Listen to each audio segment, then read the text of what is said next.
to be a good doc filmmaker, it's all about, to me, curiosity. Even like the basic tenets of an interview with somebody, you come from a very open, no judgment, curious place. You're not putting your values or views on someone else. You're like really able to receive what their truth is. That's Suzan Beraza and Shae LaPlace. I'm Cara Duffy, and this is the Powerful Ladies Podcast.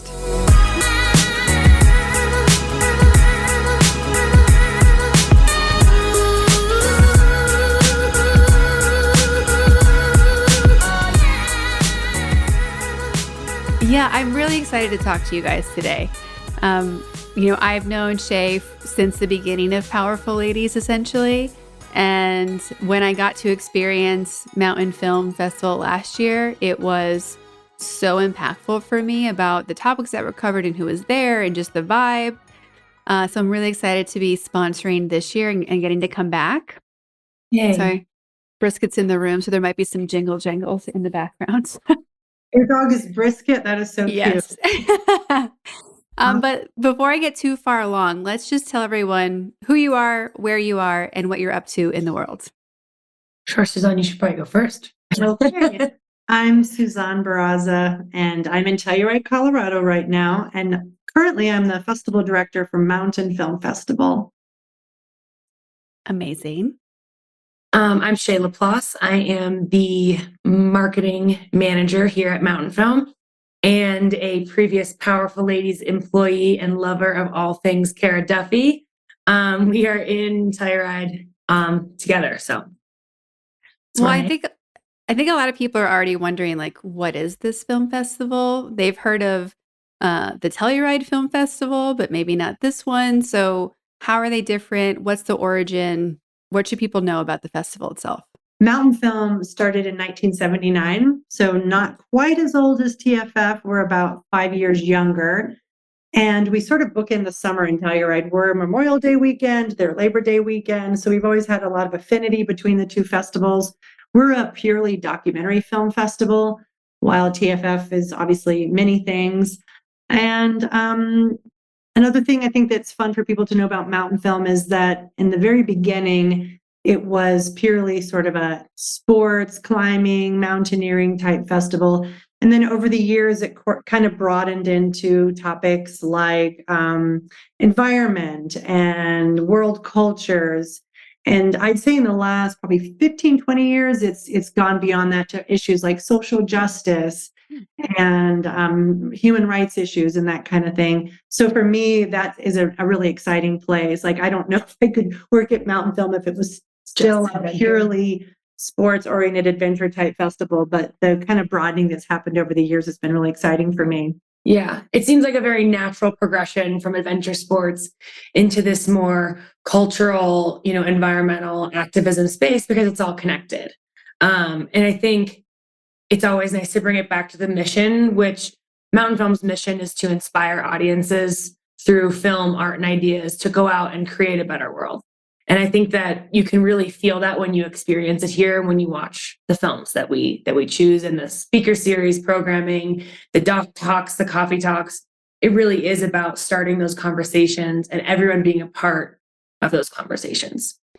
That's what I think I loved about it so much, was that so many areas of industries and worlds and conversations that I really enjoy were all happening at the same place. I also really got delighted by the fact that friends of mine from past lives were directors and showing films there, and I had no idea before I got there. So that was crazy as well. When we think about documentary films and film festivals, there's a lot of ideas of what the celebrity side of it is like. And I didn't experience any of that bougie nonsense at this festival at all.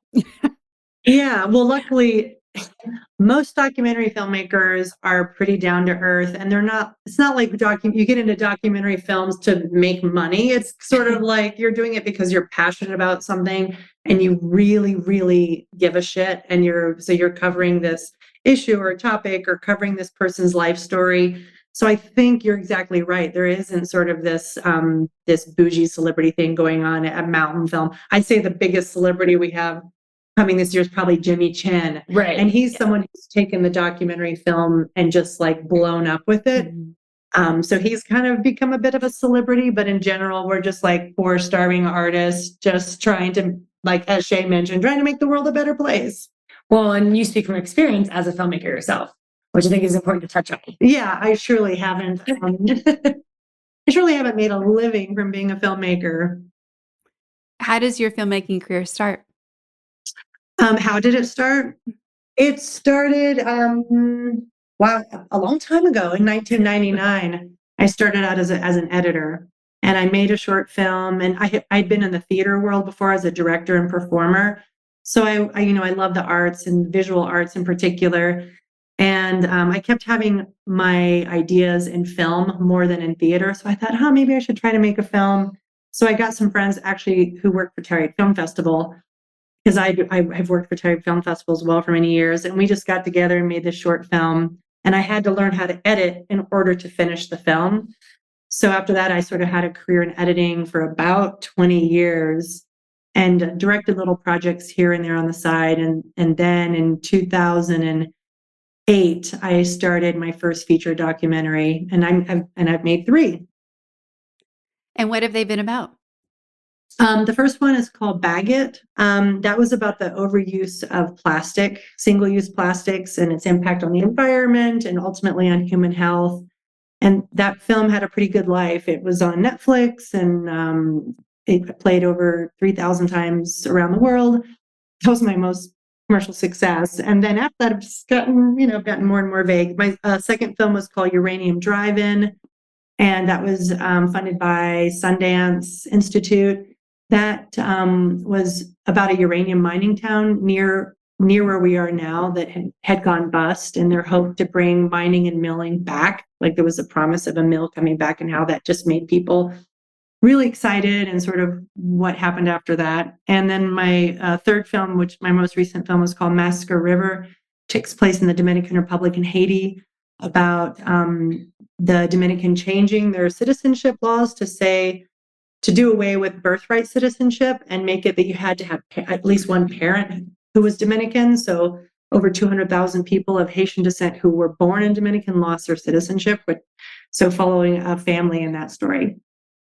All super interesting topics. Yeah. The fastest nutshell possible. No, but I want to go back and make sure I'm watching all of those, because those all sound fascinating. I think that's what impressed me the most about Mountainfilm was every film that was available. I was mad if I couldn't see it. Yeah. And like trying to be like, no, I'm not going to eat lunch today. I need to see more films. Like, where can I grab a smoothie and just keep going? And they were all so thought-provoking. But, we think often that documentaries about social justice or environmental causes can be like really heavy and dense. And what I thought was also really beautiful about last year's selection was there were really big conversations happening in the films and in the conversations that you guys set up after them. But they were always in a space of, yeah, there's a lot of things going wrong. Here's what it is. Here's how we can fix it. But there was so much hope running through all of the films from last year. What do you think are things people can expect from the films this year? Are there any themes that you see rising? Well, we definitely, and you can touch on this as well, we definitely have kind of a theme with our speakers and with a couple of our feature films about the future of technology, artificial intelligence, robots, chat GPT, gaming, the future of finance, and how much of it has turned online, and also how a lot of it we don't really completely understand, and it's just sort of growing without complete knowledge. And it feels like we're really trying to open up a conversation that couldn't be more relevant. And while it is, we've gotten some reaction that it's a little outside the typical box that people try to put Mountainfilm into to talk about technology and AI and these things, but it's totally relevant. It's relevant to all of us. It's relevant to our lives. It's relevant to our future. It's all connected. I think there's also definitely an environmental theme this year. Our guest director is Bill McKibben, so that put a real environmental focus on the festival. And so there's some amazing conversations happening around climate change and conservation, and we have some really great films in that regard as well. definitely some conversations about the Western water crisis as well. Being where we are kind of very kitty corner to the center of the epicenter of that crisis. And so there's some really important conversations there as well. But it's always hard to say a theme because in the past, the festival did have a theme every year.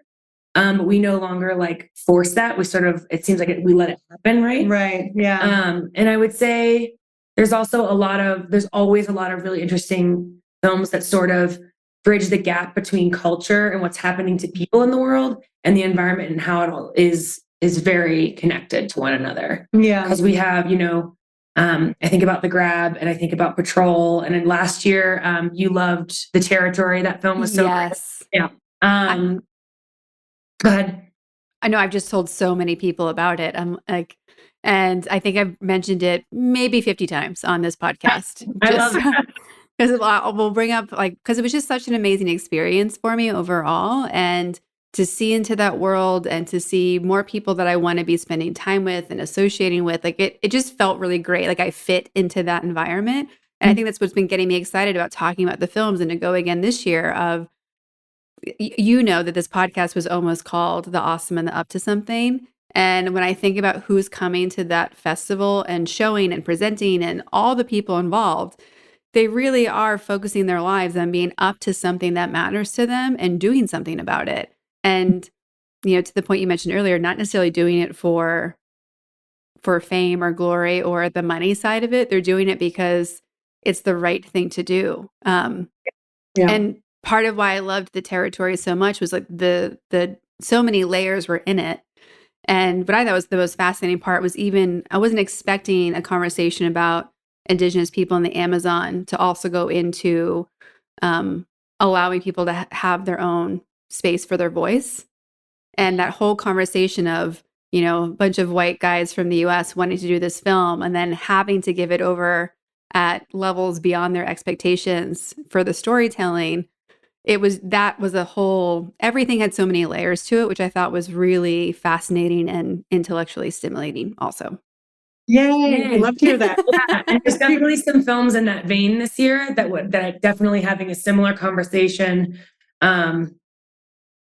I think there's some films you're going to really love. And you're I think going to have your mind blown. Yeah. Yay. There's one world premiere that, we can talk about this because it's already been announced. And also we're announcing the whole lineup on Wednesday. So I'm sure by the time this is out, this will all be common knowledge. But Trees and Other Entanglements is a world premiere that we have that is really layered. And I think the way that you see the world, Kara, as an individual, you are going to love that film. Yeah, we're really excited to have that film premiering. It's an HBO film. So we're getting to premiere it at Mountainfilm right before it goes on to HBO. And it's a fabulous woman director, Irene Taylor, and she's had done all kinds of films for HBO. She's a super talented, badass woman. Love that. When we think there's so many parts to running a film festival, give people a rundown of just a list of all the different people and things that you need to be thinking about to make a festival come to life. Well, it's, we work year round, which people are just like, how do you work year round? It's only a 5-day festival. And for sure, when the festival's over, we do have a little breathing space and we all go on vacation and we sort of take that time. But pretty much quickly, we get rolling again. Part of it is that we have a grants program. So we have a Mountain Film Commitment Grant. We have an Emerging Filmmaker Fellowship. So we start working on that, late summer, getting in new talent, new filmmakers that we may not know, trying to support those filmmakers. That's a big part of Mountain Film's mission is filmmaker support. Without filmmakers, we don't have a festival. So we want to love, honor, and support as best we can. So we start with the grants program. We start planning our speaker series really early because that's something we can do ahead of time. We're just like, okay, what can we do? We bring in like between 10 and 15 different speakers. Shae mentioned that we have Bill McKibben for this year. He's like a huge activist, author. So we're thrilled to have him. And he's we'll start looking for a guest director. We'll start looking for our guest speakers, and then film submissions open up. And we're watching, between us, our screening committee and our programmers, we're watching over 700 films to get it down to, a little over 100. So that's quite an extensive process. Yeah, it feels like that feels like a lot of the year of like that piece, because it's so much time for one, but then it's also like making sure that we're taking into account different perspectives on each film, because not everyone reacts the same, which has been one of the most interesting things about this job to me, seeing how different people react to different films. And a lot of us come from different backgrounds. So I didn't have a background in film coming into this, but definitely has sparked my interest in film further and has made me, wonder if I made a documentary someday, what would I make it about and how long would it be? Because the thing that I've taken away most is shorter is always better. Seems like it almost always, yeah. Because people it's so your heart project, so it's so hard to cut it down. But we're watching 700 films. I mean, Suzan and Lucy, especially, watching so many films. And it's like, if it can't hold your attention in the first 3 minutes, you're like, oh God, I have so many more films to watch, kind of thing. It seems like It seems harsh, but it's, yeah. I mean, yeah, you can tell hard. pretty quickly if the film has what it takes. And what's happened more and more often that I've seen over the past, I've been in this job now 6 years, is films have become very pretty. Like the cinematography, people spend so much time on the cinematography, but they forget the most fundamental thing, which is story. It's all about the story. In fact, the cinematography doesn't have to be amazing, but you have to have that strong foundation of something that really pulls people in. So whenever I'm doing like workshops for university students or just talking to different people, I'm just like, sure, cinematography is great, but you really have to focus on story. So that's kind of where we end up. We end up with like a little over 100 films that are just really strong stories. And from there, it just goes on to the really boring nitty gritty stuff, like the logistics and the travel and the stipends. It just goes on and on and on. The marketing, it's just there's year-round communication, right? So my job is definitely like, I can't really step away because we have to be communicating at all times. It's a year-round thing, because the second that we leave people's minds, we start leaving the sphere of influence, right? The communication happens year round, and because we're a nonprofit, there's fundraising year round. So there's a lot of that. That is definitely a huge piece of the year round aspect of Mountainfilm.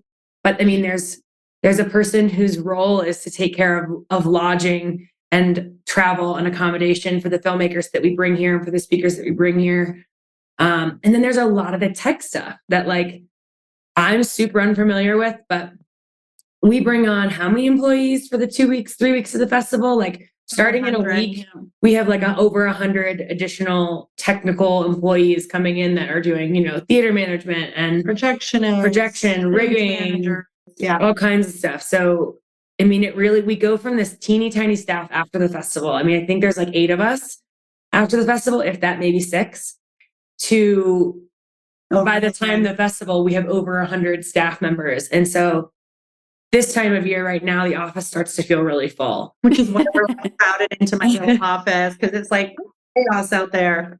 Yeah, I would say that it's definitely a lot of different roles. And the film choice piece is definitely a huge part that takes everybody. And then in like programming coordinator and you and Lucy all sit down and it's like, okay, now we have to make it all fit into these shorts programs, into these features with maybe a short playing before, and into this matrix of a schedule. Yeah. And we have X amount of theaters and X amount of time slots. And that to me is like, oh my God. I can't believe how you guys go through that process. And as you know, from having been here, it's not, a lot of film festivals will do only screenings at night and like 3 venues, but we're going like 8 a.m. to 11 p.m., 7, 8 venues all over the place, and just constantly doing programs. So it is a lot. It's beyond just films, right? Like there are the speaker series, the doc talks, the coffee talks. And in addition, we do have the like parties and stuff. And then we also have free range programs. The North Face as our presenting sponsor comes in and does, a whole, slew of programming of their own, which is amazing. and definitely offers a lot of value to the core of the festival's, mission to like get people outside and have conversations with the people that you look up to, especially in that adventure space. And taking the people from your adventure space and having broader conversations, which is always really exciting and super, to me, a core part of the festival. And yeah, we can talk about some of the specifics of this year as we move forward, but there's some really exciting stuff this year. Well, it's such a rich program. There's like I said, you really can't have breaks for bathrooms or eating the entire time if you want to see everything. But again, it's not just rich in the programming and the conversation and the films, but the variety of people who are there is something I'm still so amazed by. To have to sit in a conversation with New York Times writers and other journalists, and then to have another conversation with environmental activists and people doing camping expeditions from kids from urban environments. Like there are so many different people there who probably would never be in the same space at the same time for any other reason except this festival. And what is amazing to me is how, like, part of why I wanted to have you guys on the podcast and why I want to be a sponsor of the film festival is that everyone should know about this. Like for the work, but really for the work that you guys are doing and what you're creating from an experience and a conversation level, like all the things that you're doing, I want it to be a situation where you guys just have like money showing up from everywhere and people showing up to volunteer for things, because we need more of this dialogue and more of these films and more of these conversations happening. And when I hear people like living in Southern California right now, so many people send their kids or have lived in Colorado or Boulder, right? Like I feel like Orange County in particular is like a Boulder extension program. And it's like, why does everyone here not know about this when there's so many people here with connections to film and media and just money, frankly? It's like, no, guys, like everyone needs to know about this. So how can I be a missionary for you? It sounds like you are right now. Yeah, you're doing great. Yeah. I think it's funny connecting the Powerful Ladies and Mountainfilm. It's this moment of fruition for me, because being a part of Powerful Ladies, when you started the Powerful Conversation series, that was sort of this moment of all the things that I think matter most in the world, and seeing how that can kind of come together with whatever it is that you do. And for Suzan, the Powerful Conversation series was something that Kara started. I think it was particularly during Black Lives Matter was our first one, where we sat down with a panel of really amazing women of color and had a really open conversation about what racism really does look like and how it, what that experience is, and what people can be doing as allies and advocates and using your privilege for the better. And those conversations were so powerful, and it was such a part of it became such a part of you and your brand and everything that you're doing. And it felt like this perfect moment. And then I come to my job at Mountainfilm and I was like, this is kind of like a larger scale, bigger version of that with hundreds of voices. And I just love that connection. And I think we're sort of a match made in heaven. So I love to hear that you enjoyed the festival so much and are so excited to be joining us again. Well, I just believe so much in the power of having the hard conversations, and they don't have to be labeled as hard. Like that's what I think I'm using that term for general public idea of like what things we're talking about. But I really believe that if the right people are at the table, we can fix anything. And so often we're just not getting people in the same space, or we're not being brave enough to talk about something because we're worried about what will happen. And it's like, it's a conversation. Like most people, when you are talking around a table, are very civilized. Right. So show up, like you're saying. Yeah. And people want exposure to the real experience and the actual information versus it being filtered so many times over.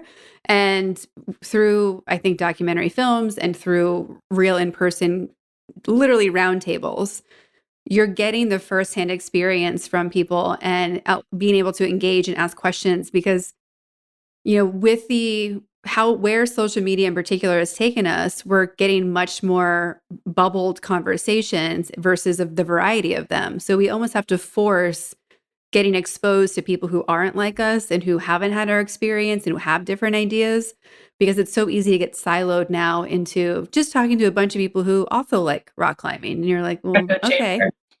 Yeah, the echo chamber. So finding organizations like you guys who are wanting to tell the variety of stories and talk about things that can make people uncomfortable, like even AI as a topic.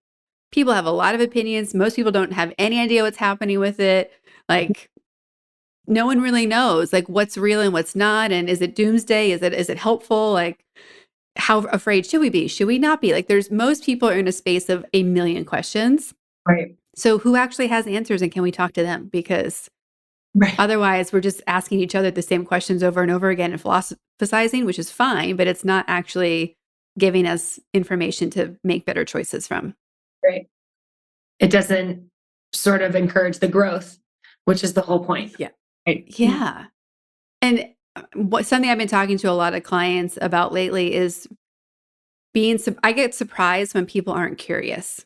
Mm. So how does curiosity play into your lives individually, but also a value of the film festival as well? Well, that's something as well that I talk to young filmmakers about, is to be a good doc filmmaker. It's all about, to me, curiosity. And even like the basic tenets of an interview with somebody, if you come from a very open, no judgment, curious place, you're not putting your values or views on someone else. You're like really able to receive what their truth is, because obviously many times it's so different than what you believe in your truth. Mm-hmm. But if you are in an empathetic, open place and your heart is there for them, so that's where, like, curiosity to me is the most amazing thing in the world. It sparks creativity. So to me, it's like, I'm so happy you said the word, because I'm always like, curiosity, curiosity, like, gotta be there. It's the foundation for the whole thing. Yeah. Right. Yeah. Having that desire or that drive to know more is, I mean, in a way, very much a foundation of what makes the festival happen and what makes Mountainfilm exist, right? Like, if we didn't have curiosity, there wouldn't be a connection. We wouldn't be drawing that connection between the outdoor sports world and climate change. And we wouldn't be drawing that connection between climate change and culture and human rights issues, and how all of these things are connected. And, it goes back to, like, the circle of life in Lion King. When you're a kid, you're learning about how everything is connected, and that stays true. And I talk a lot with my friends, and Kara and I have talked about this a lot. Where we are in the world today is the most intersectional it could possibly be. Yeah. Everything affects everything. And so when we realize that, then you have to start digging deeper, and you have to stay curious. You have to start asking more questions, because you can't, somewhere along the line, the dots don't connect if you're not asking the question. I would say too, like, if you're a Mountainfilm guest coming and you don't have a curious mind, you're probably not going to like the festival.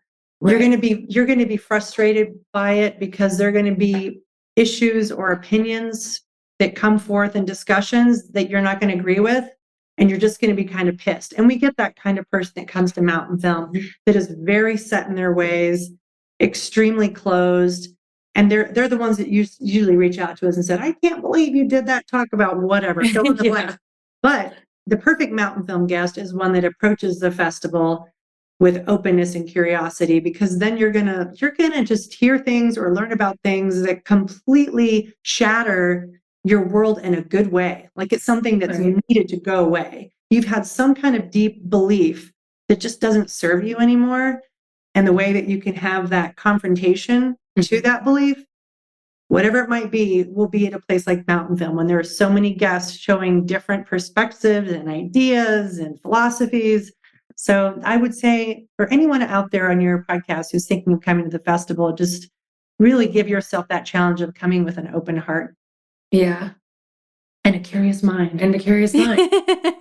It's such a nourishing weekend. And I think that's the word that comes up for me a lot, is that when people talk about Mountainfilm, they talk about feeling refreshed. They talk about feeling hopeful. They talk about feeling galvanized. And these are words that we want people to feel. And I think for me personally, the world doesn't feel like as hopeful of a place if I'm not shattering some of my beliefs and starting again and moving. And I start to feel stagnant if I'm not doing that. If we're not shifting the tectonic plates of how we think, then we're not growing in the same way. And for me, that's like the worst concept in the world, is to not be constantly growing and learning and nourishing myself and the people around me. Because when you come to Mountainfilm, you will leave and you will nourish other people in your lives with the things that you learn. So, well, and I've been talking a lot with clients also about getting out of our regular space. You know, I think in how much digital marketing impacts every business today, and people are like, oh, like this is happening on TikTok, or Instagram's slowing down, or my emails aren't working. I'm like, okay. I'm like, when's the last time that you went and talked to people who you shouldn't be in that circle normally? When have you left your house? When have you invited someone you don't know for a coffee? Like, I think we forget that how everything in the world works is through interaction with each other, and ideally in conversation and in real life. And we get stuck there. So even to me, going to something like Mountainfilm is also about who can you meet and what can inspire you. And like, I left with so many ideas and like, oh, I want to follow up with this company, this brand, and how can I hang out with them more? Because we think so often that everything has to be so sales oriented, but it's just like, who do you want to have in your circle? Because if you're with these people, you don't know what it is yet, but amazing things are going to come next. And at a minimum, you have some cool friends that you didn't have before. So just being able to insert yourself into an environment like that, where you guys are doing the heavy lifting of who's all the cool people that are coming. And we just have to show up, honestly. Like, it's really rare that it's that easy to be like, just show up. You're going to meet people. You're going to talk. Mm-hmm. And you hit something on the head there, Kara. I think that a lot of it too is that sort of authentic, and come to that word of authentic integration and meeting of people, as opposed to a lot of times you go to events and the sales and marketing is kind of hitting you over the head and it just feels super forced and doesn't feel great. But I feel like the Mountainfilm space, we really strive for it to be an authentic meeting space. Mm-hmm. Networking beyond for the sake of networking, and networking from a place of passion and from the gut and from the heart. And just shared values. I mean, for the common good. Mm-hmm. Yeah, totally. What are some of your favorite moments from Mountainfilms of the past? My God, there are so many. Yeah. I have my two favorites written down from last year, because though I worked for Mountainfilm, last year was my first festival that I got to attend. There was a moment where Milk, who is a singer-songwriter who attends our festival and this year has a film in the festival, she was speaking about sort of the state of the world, and she said that hope is a discipline. And I think I started crying when she said that, because we were at that time still really on the sort of precipice of whether or not we were going to leave this pandemic way of life behind, and what was going to come of it, how we were going to grow. The uncertainty of what's next was really consuming. And she said that in reference to sort of the grander scheme, and it just hit me really hard over the head. And I just think that's so important to remember, that in order to stay hopeful, you do have to be disciplined, because if you lose sight of that, it's very easy to fall into the negativity and the sort of deep darkness and fear of how big everything feels right now, and how intense everything feels, and how unsolvable things can feel. And that was at the very beginning of the festival. So for that to sort of be the catalyst from which my weekend started was really amazing. And then my other favorite moment, I've had a lot, but these were the ones that I wrote down because they were quotes that I keep in my phone and I turn back to. The other one was in the long and short of it program last year, there was a film called Stranger at the Gate. And that film is about I think he's an Afghanistan veteran, and how hateful he was towards the people of the Middle East because of his time in the service and essentially his healing journey coming totally all the way back from it.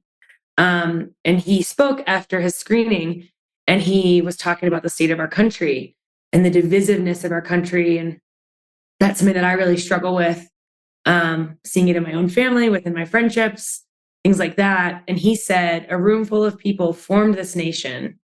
There's no reason that a room full of people can't change it.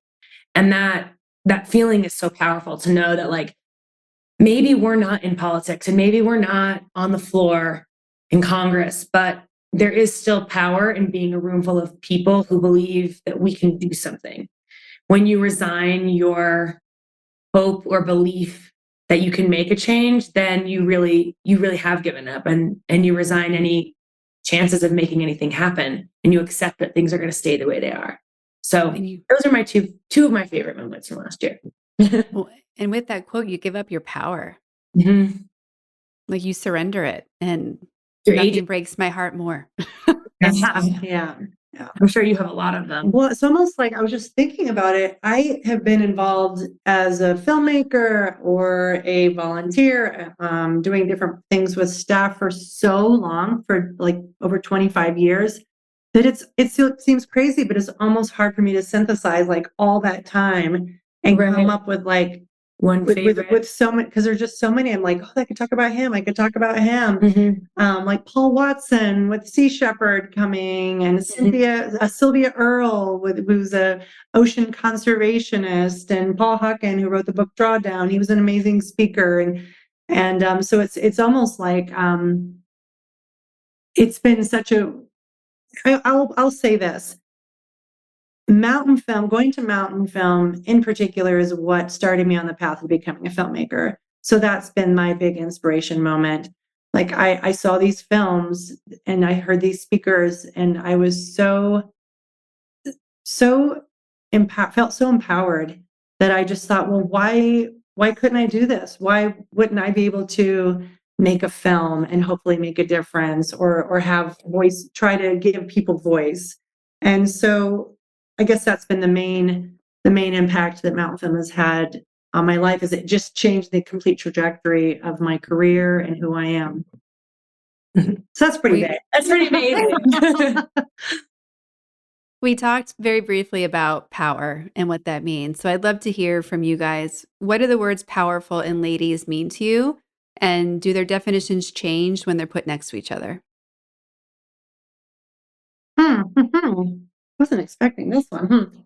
I think, to me,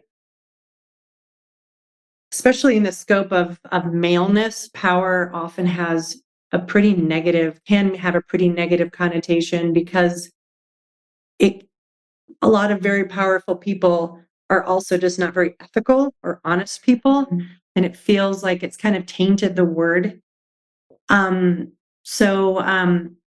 Something that my mother used to say to me as I was growing up, I was never an aggressive person at all. I was pretty, I was very much a people pleaser, peacemaker kind of person in our family.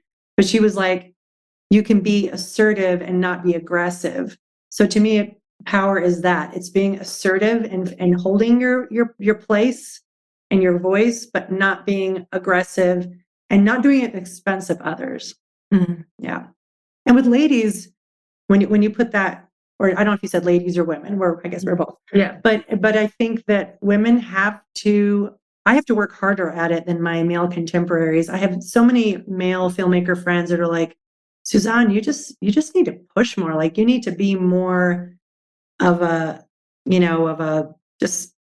just go out there, and just, because I'm always like underplaying how much I want to get paid, or underplaying, like, why the hell do you do that? So this is something I'm continue to work on, is how to not feel like being powerful is bad, or mm-hmm. wanting to be paid an equitable wage, or that's not greedy, or that's not necessarily a horrible thing. It's just like finding your value and believing in your value. I think as women, we just don't believe in our value. Mm-hmm.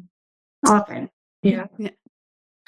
I think I answered this question at some point on my last episode with you, but I think my definition has changed a little bit because my awareness of how other people see me has changed. I definitely still feel like being a powerful lady does mean being unapologetic, because I think it is really challenging for women to be unapologetic. It is a lesson that I think I do better at in certain times, in certain places in my life than others. But I still think that's really important.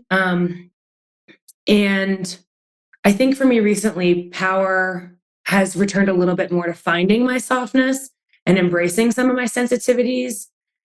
I definitely am realizing in my late 20s that I am a very sensitive person, that my perceptiveness, my gut, my intuition, those things affect me a lot. And realizing that people do perceive me as aggressive in certain scenarios has really changed the narrative inside of me. And one of our coworkers prints out an amazing quote for me about how I'm not aggressive, I'm assertive. And if my assertiveness makes you uncomfortable, that is not my problem, basically. And I love that because I am learning to find balance between, like, sometimes I do come off too strong, and it's okay to like learn from that moment and be like, wow, maybe the way I perceived that moment wasn't, that way, or how the other person perceived it. And understanding perception has been a huge part of my understanding of power recently. And definitely understanding the power and vulnerability.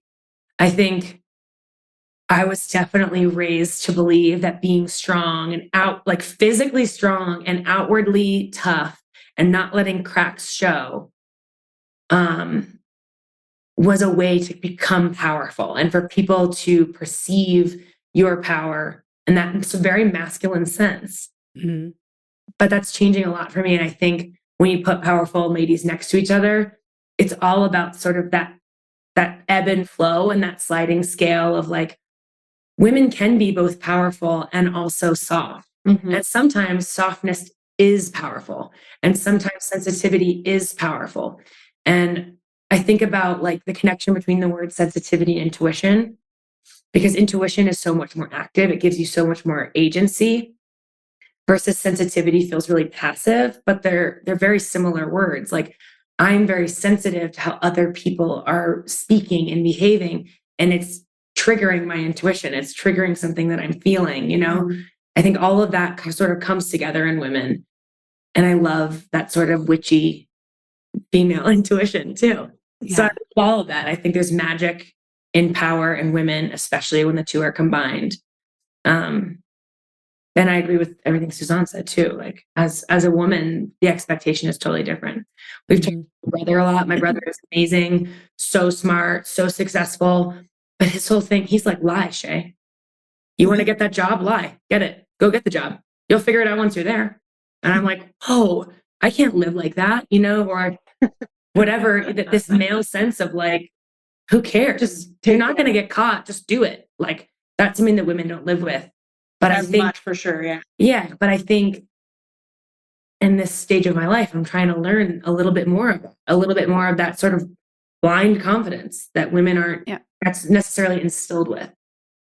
I think it's a really interesting journey to be looking at the using power to understand when you should use the feminine skill set versus the masculine skill set, and the fact that I feel privileged that women are allowed to have both sides today more than they have been, and more than other genders are allowed to right now culturally.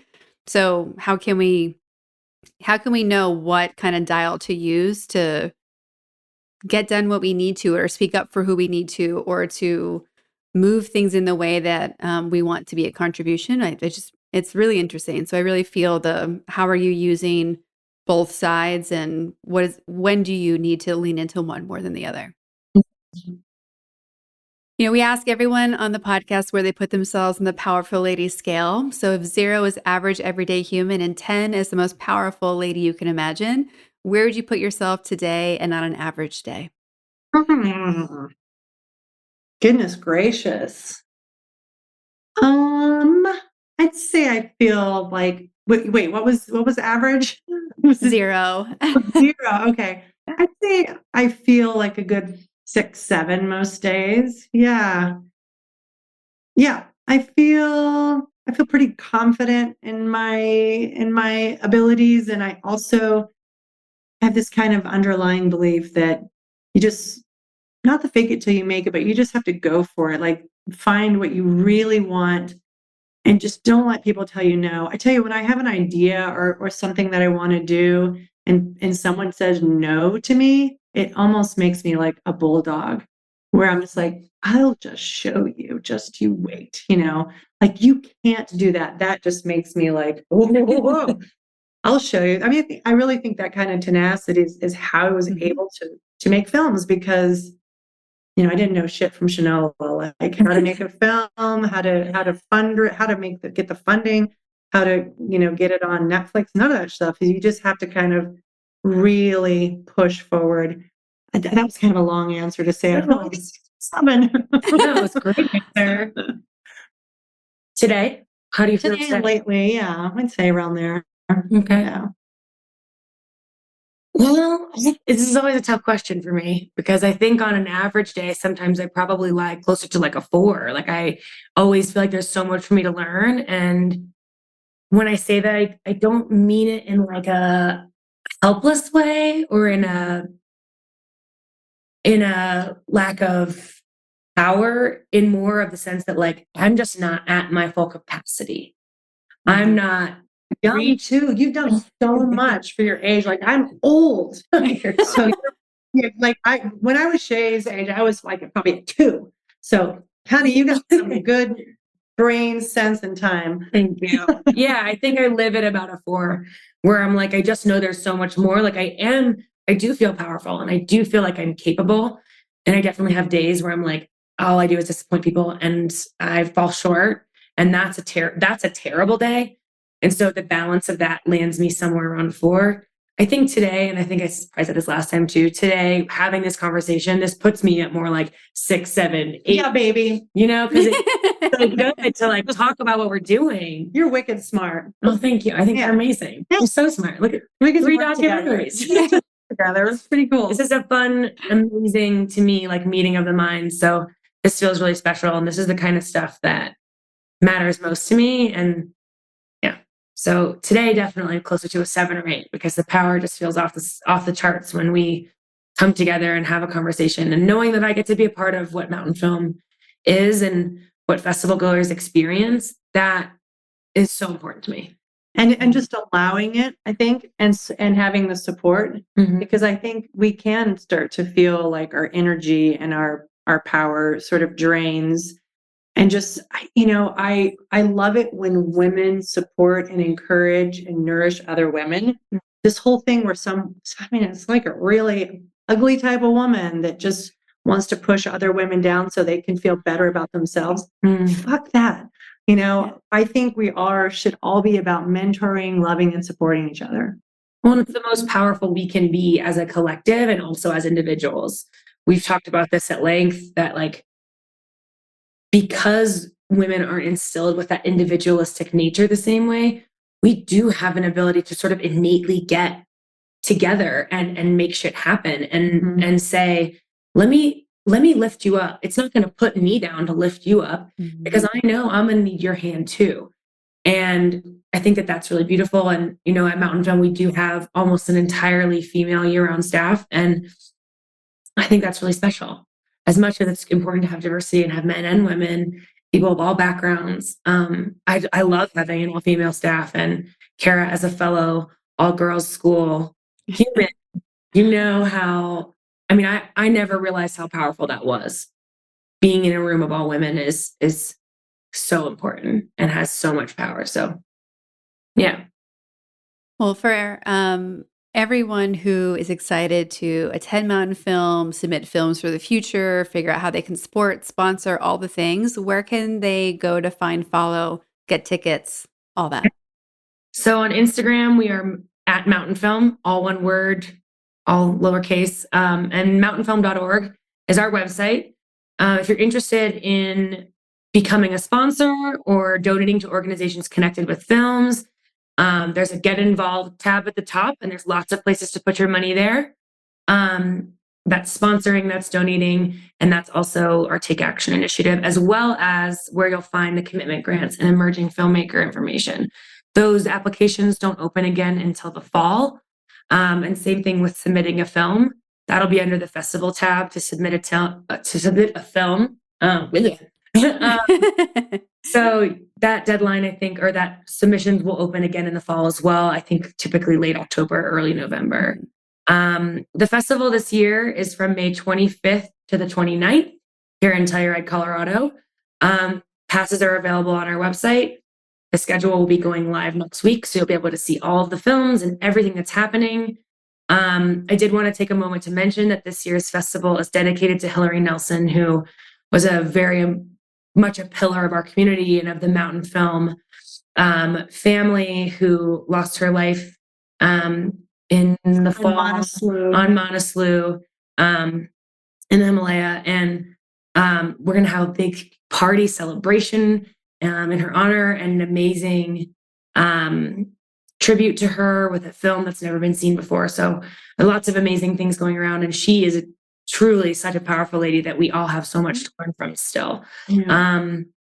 But I think that that's the long and short of it, to say the least. Passes are available. Yeah. Please buy them and come. And there's still accommodation available in town as well. Yeah. Well, and we've been also asking everyone as our last question of the day, what do you need? How can we help you? This is a very powerful community. Our audience has, lots of access and resources as well. So what are you trying to manifest? What do you want? What do you need? I kind of believe that the number one thing is for people to come and experience the festival instead of just saying, oh, donate or support. I feel like you really have to experience it to understand and to feel completely engaged and involved and like you want to.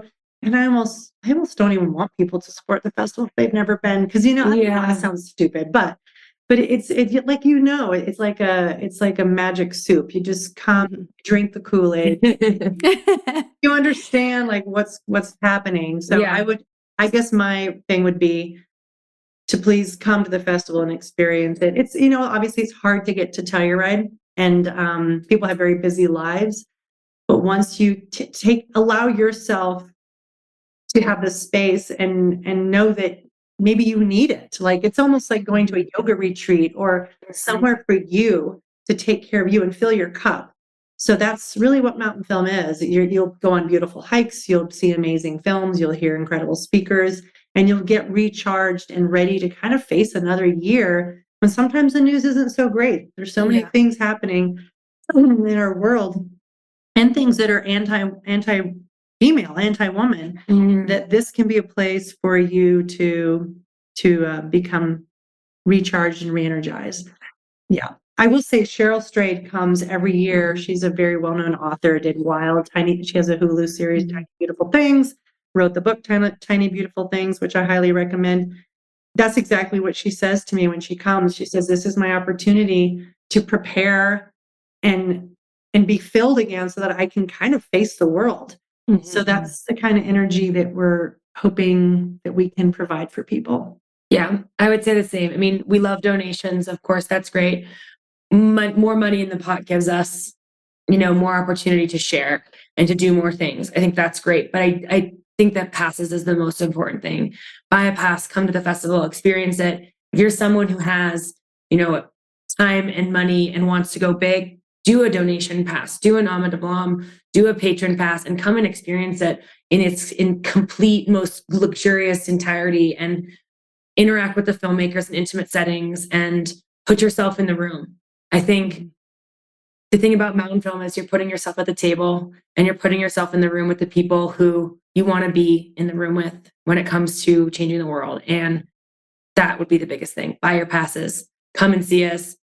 If you have questions, people can hit me up on my personal Instagram to ask questions as well. I'm more than happy to talk to people on the phone about accommodation and where, all those things. I'm more than happy to have those conversations with people who are interested in coming, because it's life-changing. Well, thank you guys so much for taking time today to share about yourselves and Mountainfilm. I'm so excited to see you, Shae, and to meet you in a few weeks. I'm just really excited to be there, and I'm going to keep recruiting people Yay. and up until I get into the car. So Perfect. I'll see you guys soon. Thank you so much. And just thank you for being people in the world who are doing things you love and living into your passions. So we need more people doing that. So thank you for leading the charge. And Thank you for having us. We really appreciate it. Thank you for sharing. Tons and of gratitude. Yeah, we can't wait to go.